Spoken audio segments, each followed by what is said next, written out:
What's going on, guys? It's Danny from Slow Restoration, and today is all about the Turbo GMC. A lot of the guys have been asking about this.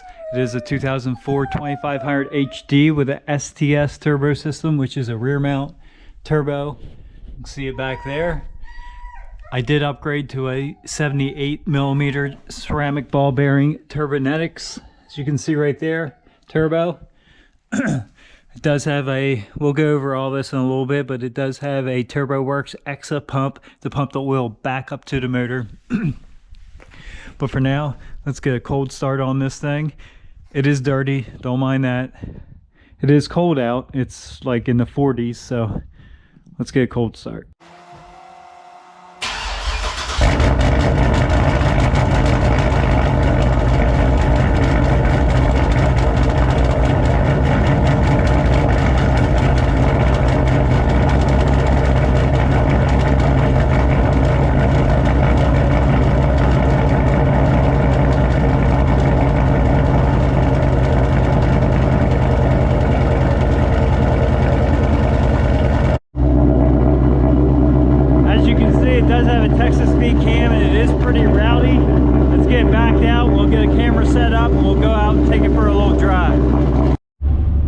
Guys, we are cruising in the Turbo GMC. Like I said, it is turbo, rear mount turbo, STS turbo system. I bought this truck new.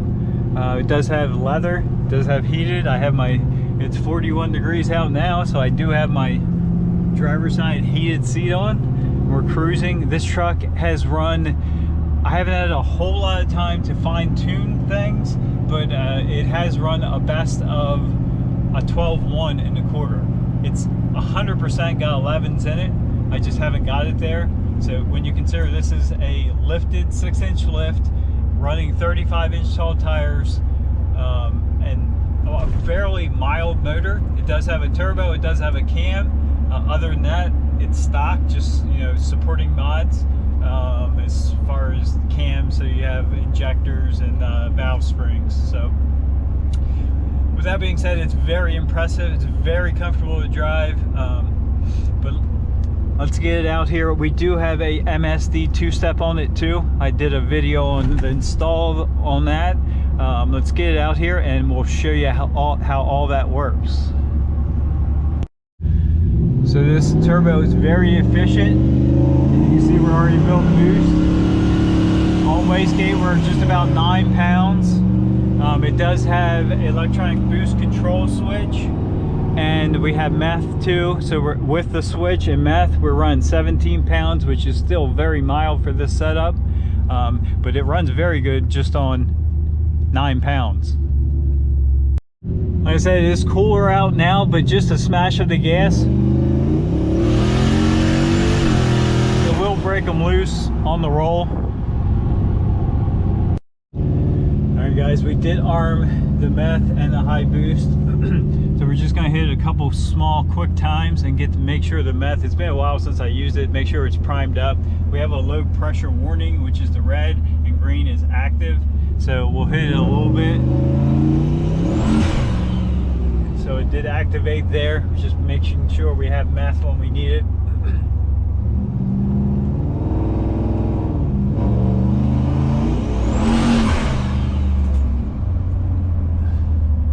Gotta get it all on and off pretty quick on this back road, so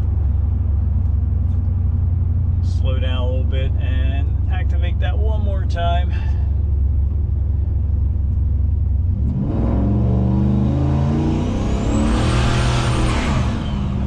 We definitely went sideways there, but our red light went off, so we're definitely primed. We have pressure.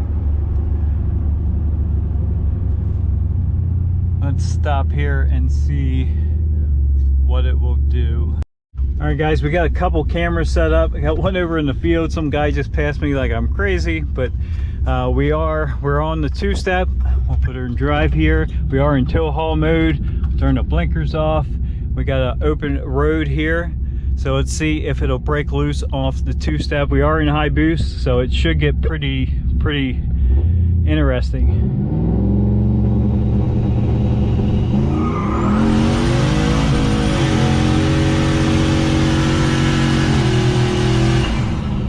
Yeah. see that dust cloud, smoke cloud.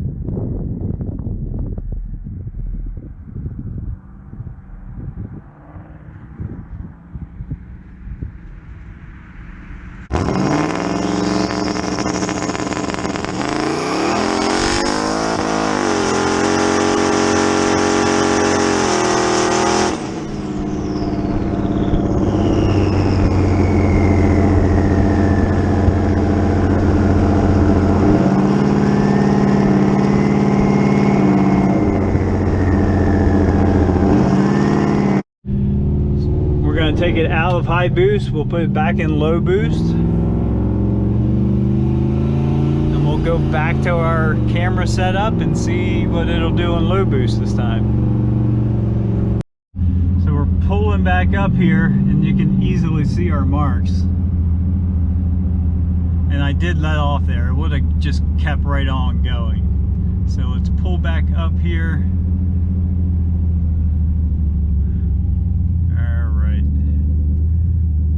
Got another view here. Our camera's set up right over there. We're in low boost now. We'll get it up off the two-step. All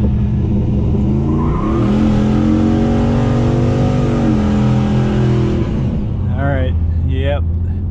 Just about the same results, really. And again, I let off because it was starting to go a little crooked. This road does have a pretty good crown to it, so we just let off before it got too crazy.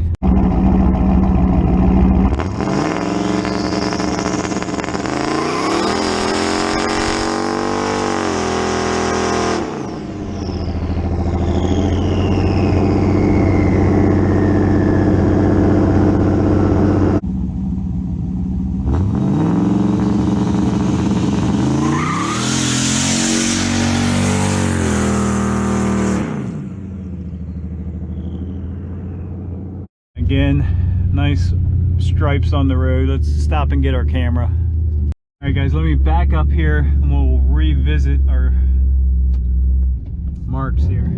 We got some traffic coming up, but as you can see, pretty much as long as you want it to spin, it'll spin. Even after I let off, we definitely could have kept rolling on that. One thing I will say, it does really like this cooler weather. Well, it actually just dropped to 39 degrees. So normally in wastegate, I'm at like 8 to 8.5 pounds. But as you can see today, it was definitely 9 to 9.5. So cooler weather is definitely good for boost. Keep an eye on the boost gauge here. Did break loose a little bit there in first, but second gear it got full boost. It's a little dark, but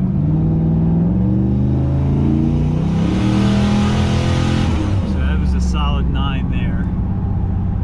We'll do that same run. We'll flip our switch, look at the boost gauge. Just shy of 17. I think it might have spiked to 17 there, but we definitely weren't on it super hard. Hopefully you can see that. Let me try to get a little closer here. Yeah, we definitely hit 17 there. This thing is extremely streetable. You know, we're just cruising, you know, 50, 55 mile an hour. Boost kicks in and out as needed. If you stay out of the gas, it drives, I don't want to say stock because it does have a stall converter, so it does push more RPM. It's like pretty much anytime you're on the gas, you're at least 3,000 RPMs, unless it's in lockup. Once it goes in lockup, then, you know, of course it acts like just a stock converter. So we're going to slow down here a little bit. I'm going to try and get the boost gauge and the speedometer intact in there. We'll put it, I guess we'll put it in high boost. We're not going to stop completely. We'll just kind of hit it off the roll. We'll do like a 15. So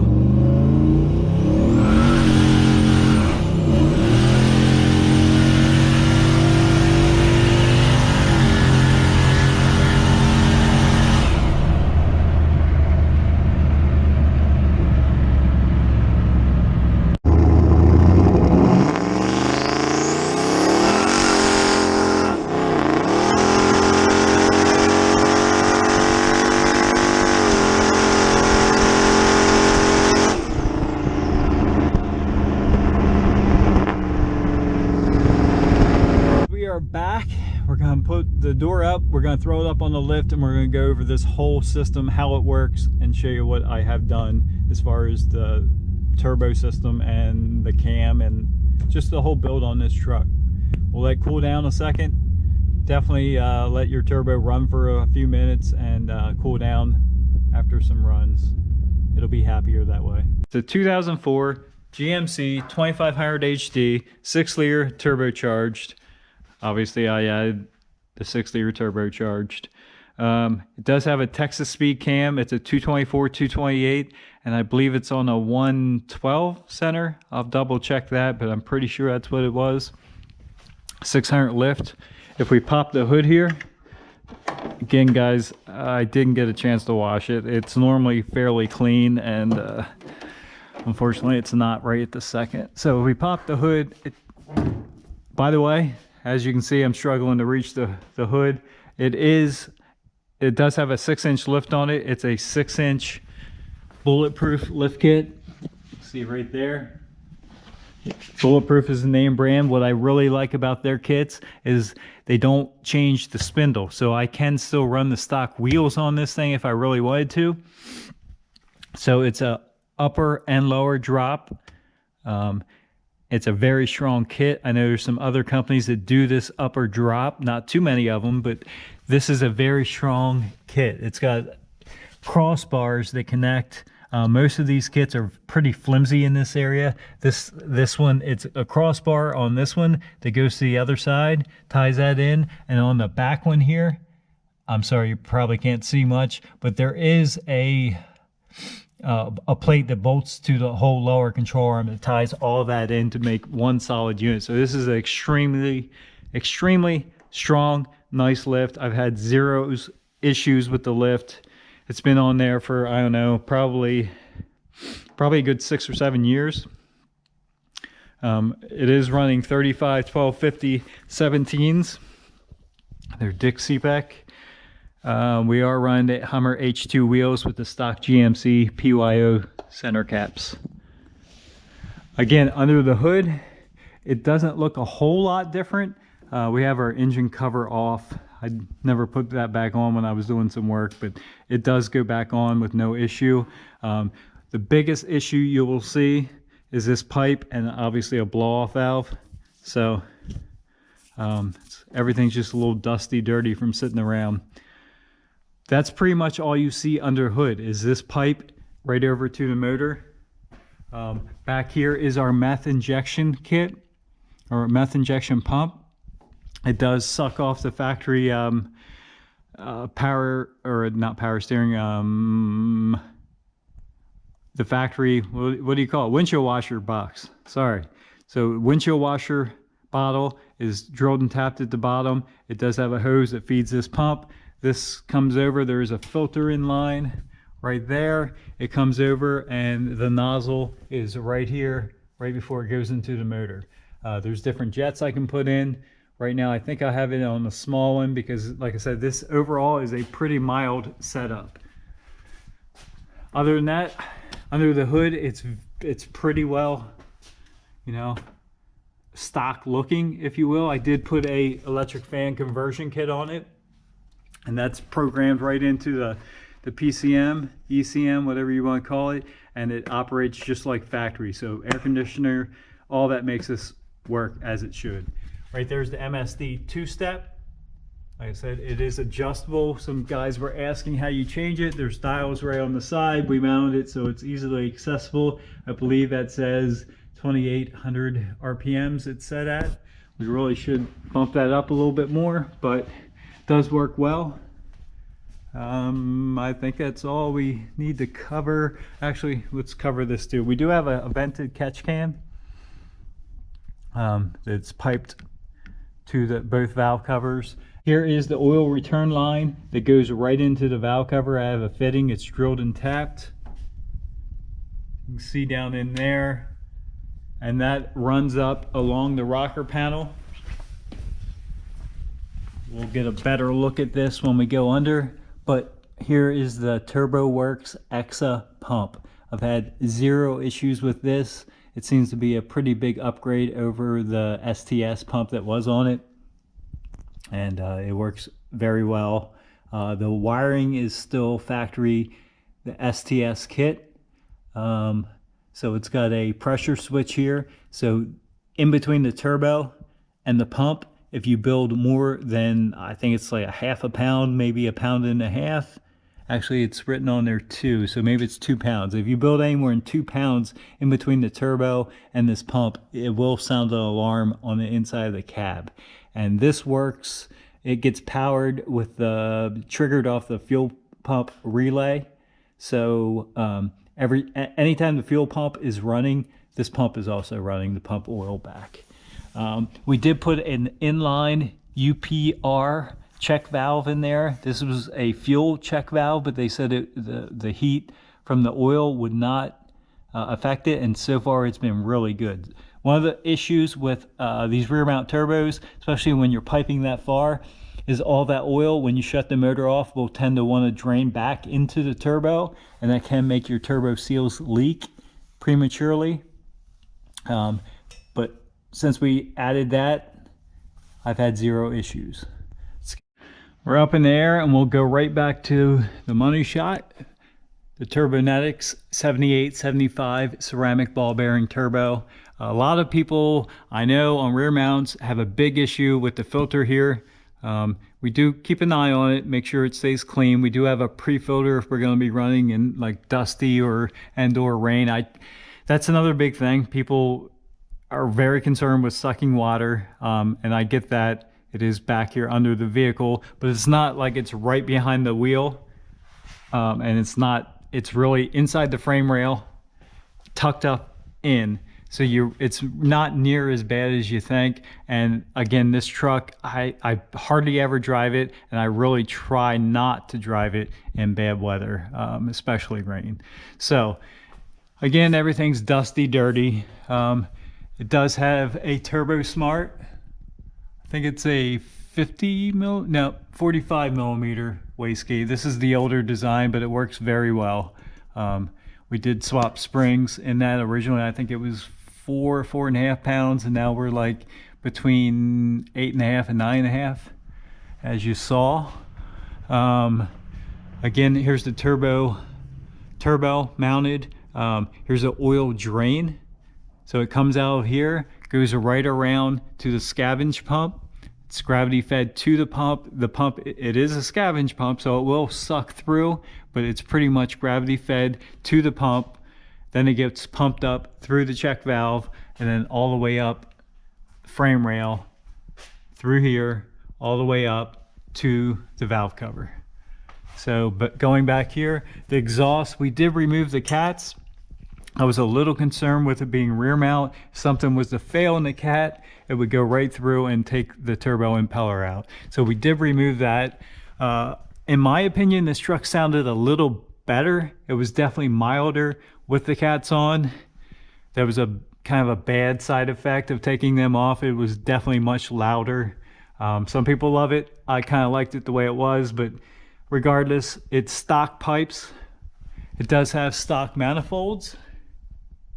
So stock, cats removed, into a Y pipe, and then into the STS up pipe, turbo, out of the turbo. So our cold side is now, that was our hot side. Our cold side goes up over the frame rail, and of course, all the way up the rocker panel. Goes up inside the engine compartment, back down, across, through the intercooler. This is intercooled. This is a nice heavy plate design intercooler. And then of course back out, and this is the pipe you see under the hood.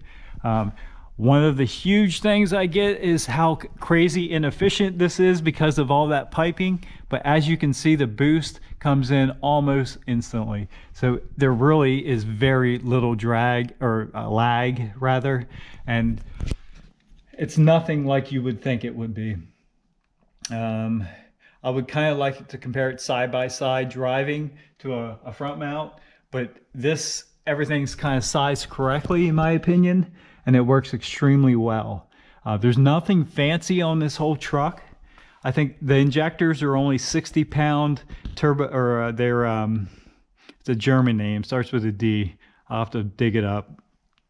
They're 60-pound. They really shouldn't be enough for this, running that kind of boost, but they work. We do again have the meth, which definitely helps that situation. But anyway, there's the turbo. There's the piping for the turbo. There's the plumbing for the oil system. Oil feed, again, we come off of, so there's a plate, an adapter that goes in between the oil cooler lines. It's a 4AN, I believe.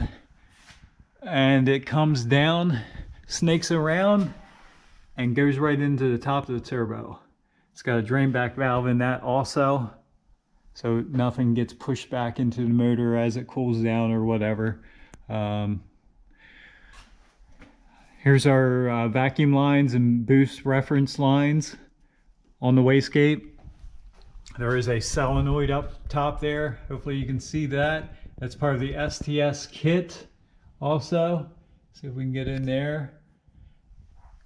So the bottom, it's sitting sideways, but the bottom line is vacuum boost.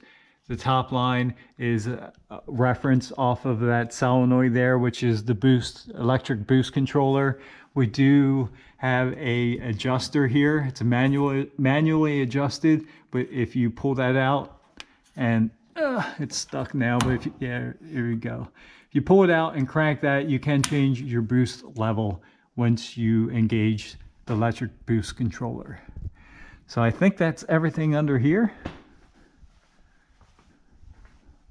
Again, here is that bulletproof suspension lift. We didn't ever put our radius, or whatever you want to call them, support bars. They go from here and they're supposed to go to the subframe. They say they weren't really necessary with this kit, and we just never installed them.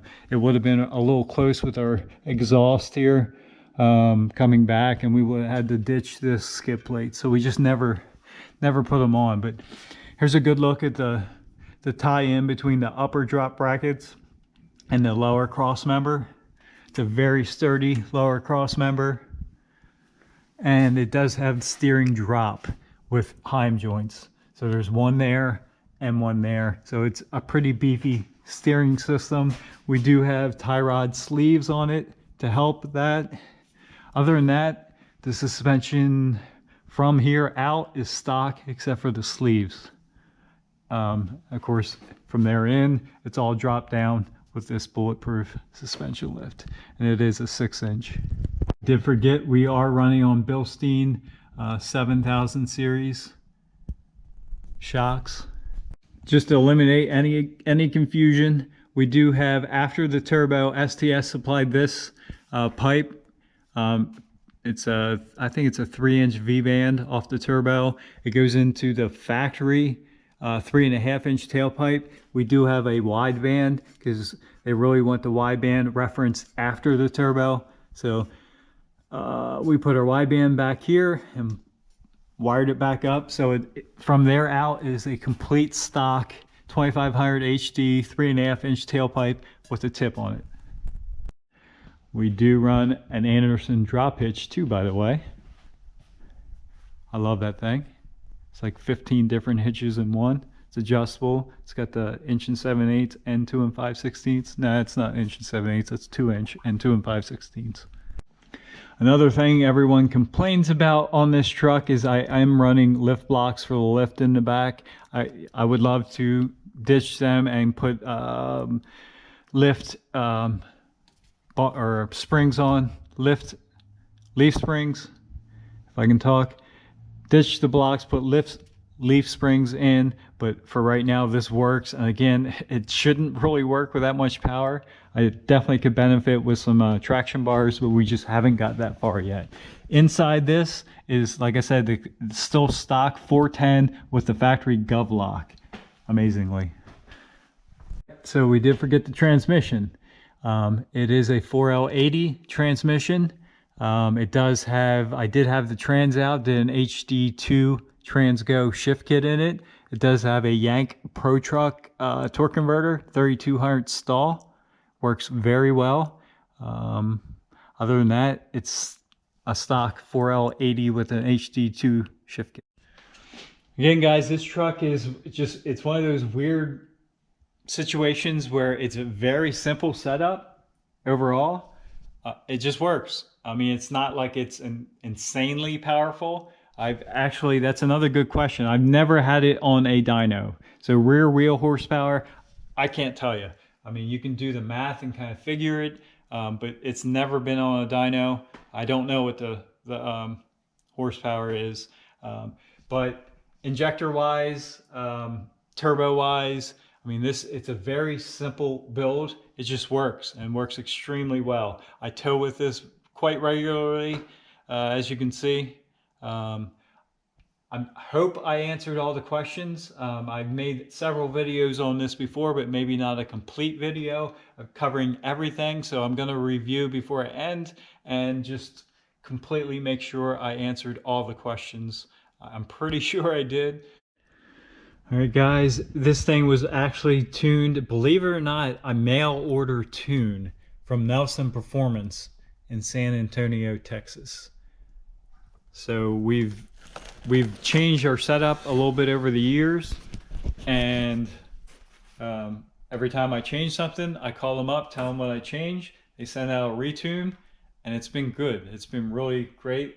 Could the truck, could I squeeze a little bit more out of it? Probably so if I had someone tune it like in-house. But so far the mail order tune, amazingly, like I said, this truck really shouldn't work the way it does work. But it does. But anyway, here is the injectors. Dietz Works, I guess you pronounce it. They're German, of course, and well, there's the address. They're from Oklahoma City, Oklahoma. But these seem to work very well. Like I said, they are only 60 pounds. And again, that really shouldn't be enough, but it's working. It does have a single Walbro, I think it's a 340 pump. Again, shouldn't be enough, but it's working. All right, guys, I hope that answers all your questions on the Turbo GMC. This is not it. This is Krypton Camaro, but the Turbo GMC, it's still on the lift.